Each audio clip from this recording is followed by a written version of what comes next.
Welcome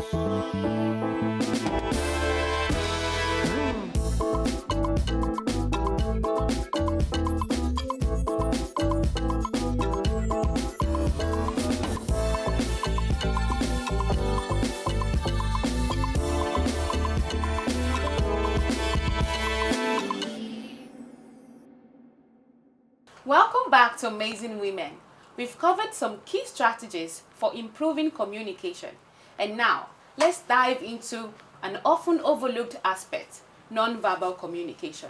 It's not just what we say, but how we say it that matters. What are some common non-verbal communication mistakes that people make? Let me start with the first example. For instance, now, I'm going to be the one asking you a question now. Okay.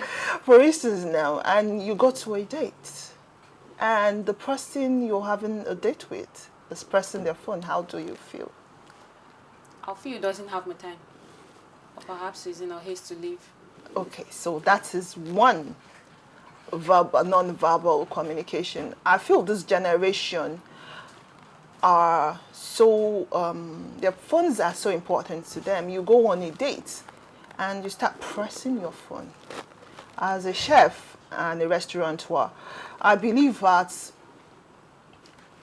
there should be a rule that whoever picks up their phones first pays for the meal or something like that. Or it says when you're having family time, we do that in my family a lot. When we're having family time, and maybe we're doing karaoke or games, just family time, just trying to connect without us pressing laptops or pressing the phone, we have this rule that whoever picks up their phone first is disqualified. And there's a punishment for that.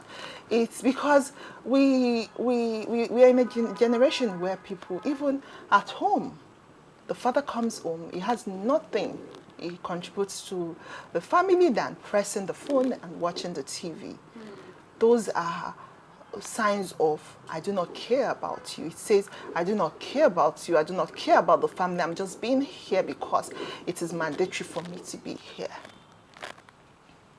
That is a non-verbal communication that hurts a lot.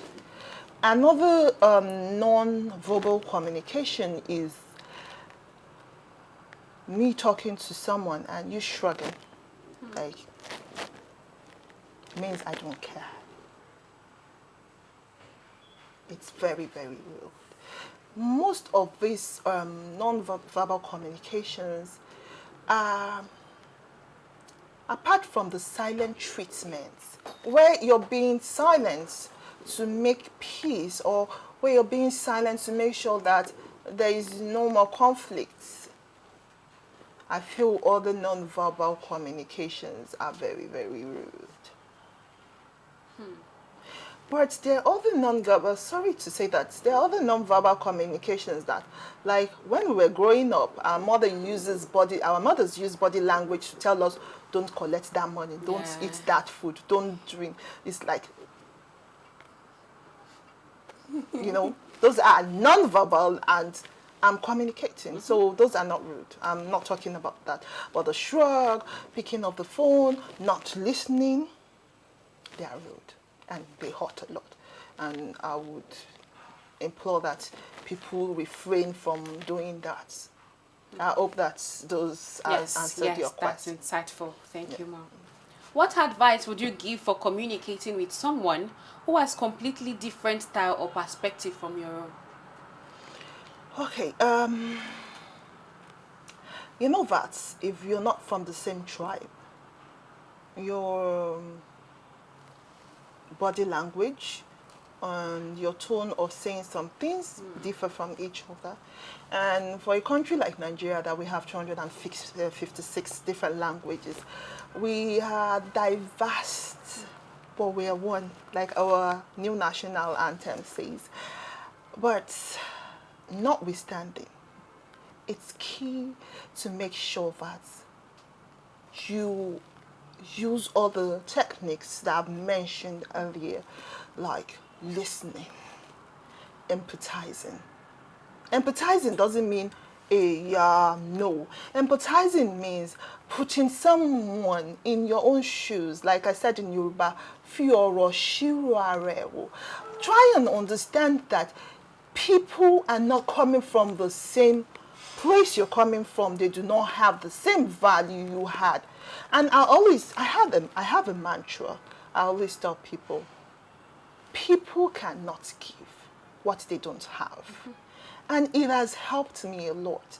I do not expect more than what you can give to me. Because if you do not have something, you can't give it to me. If you were not taught self-value, self-preservation, respect from home, you would give me that. And I'm not going to expect you from that. But I would stand and make sure that you respect me when you're on my space. So if I'm communicating with you and you're being rude to me, I would respect you and demand you respect me back, because respect is reciprocal. You do not expect people to respect you when you're disrespectful to them. So the best way to communicate to someone that has disrespected you is, like, for instance, I told you that I'm a very, very practical person out. Let's say, for instance, someone bashed you. And instead of it, say, oh, no. Oh, sorry. Sir, you bashed me. You not do like Agbero. People say that in Lagos, Agbero way is common. I tell them that you need to be polished for people to treat you in a polished way. But sometimes there are situations when I'm being respectful, and you're trampling on my respect, and I'll remove it from you. I'll tell you that I'll remove it. I'll remove the respect and show you that I can also be an Agbero. Yes. Because you're not listening to me, you're not being respectful of my thought and my time, and you're being disrespectful to me. And I can show you that the two can play the game. Yes, I can also be radical, but I'm a post-radical anyway, so I'm not gonna do that to you. So I hope that has answered your Yes, question. thank you so much. We've learned a lot about the role of non-verbal cues and adapting communication style. But don't go anywhere. After the break, we'll get Princess Bashira Giwa's final tips for mastering communication and building better relationship in every aspect of life. Stay tuned.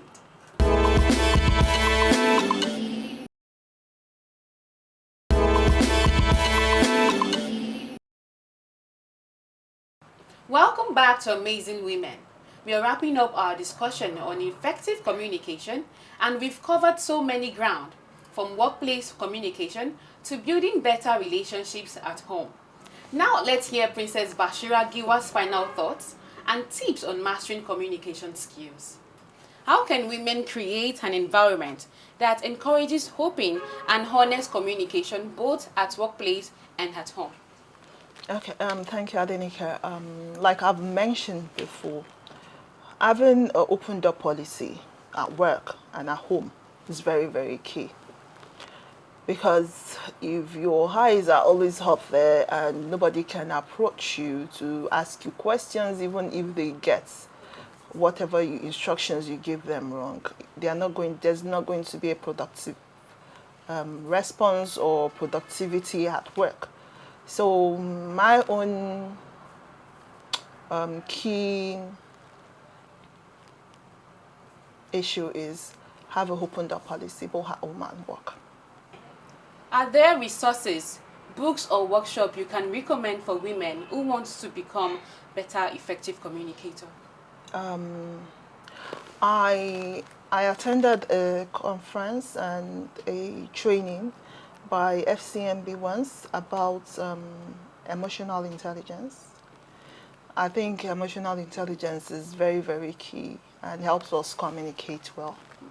Understanding other people's emotion while dealing with them, and emotional intelligence in the workspace also helps us communicate well. And there are lots of books about authenticity, marketing, communicating effectively,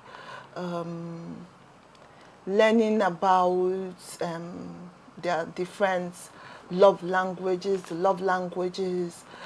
manna from Venus, manna from Mars, women are from Venus. You know, those are, you need some psychological books also to help you understand people well, because if you don't understand people, what human beings are until you won't be able to communicate well as a human. We also have the situation where have you ever heard of EQ? Everybody has an emotional quotient. So there are people that are emotionally intelligent, and there are people that are not emotionally intelligent.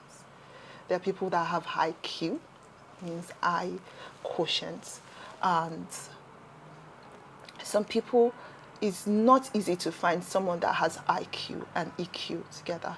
That's where you find people that what do we call, sorry, I've forgotten the adjective,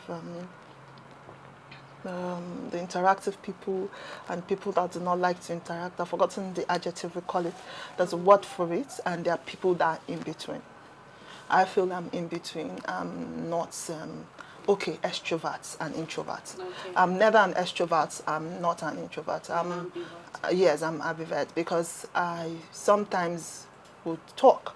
I do not talk except it's intellectual. I do not like to sit down and discuss things that are not intellectual. So you will not find me where they gossip, because I find it boring. But I would, where you see people exchanging intellectual discussions, where people, when you ask me to talk about my profession or all the businesses I'm into, you will see me, you will see how my eyes will shine like a bulb because I'm interested. But when it comes to gossiping or something, you just see me that I'm quiet. I'm a person that is in their head a lot.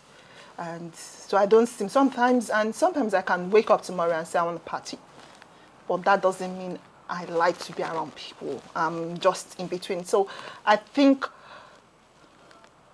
even sometimes if you are an introvert, you could train yourself to have an emotional intelligence.